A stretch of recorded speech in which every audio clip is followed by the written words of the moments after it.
মহান মাতৃভাষা দিবসে আমি শহীদ দিবস ও আন্তর্জাতিক মাতৃভাষা দিবস উপলক্ষে বাংলাদেশের জনগণকে বাংলা ভাষায় শুভেচ্ছা জানিয়েছেন ঢাকায় নিযুক্ত সৌদি আরবের রাষ্ট্রদূত ইসা ইউসুফ ইসা আল দুহাইলান।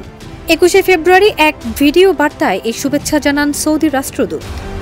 কোটি মানুষের আস্থার ভালোবাসায় ১১ বারের মতো দেশের ১ নম্বর রেফ্রিজারেটর ব্র্যান্ড ওয়ালটন।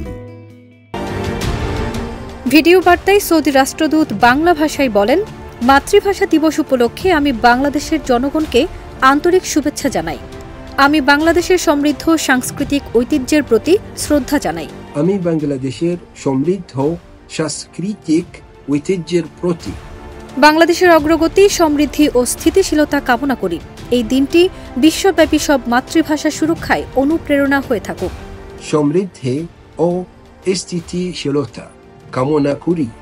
ঢাকায় নিযুক্ত সৌদি রাষ্ট্রদূত এই প্রথমবারের মতো শহীদ দিবস ও আন্তর্জাতিক মাতৃভাষা দিবস উপলক্ষে বাংলা ভাষায় ভিডিও বক্তব্য দিলেন। সুরক্ষায় অনুপ্রেরণা হয়ে থাকুক।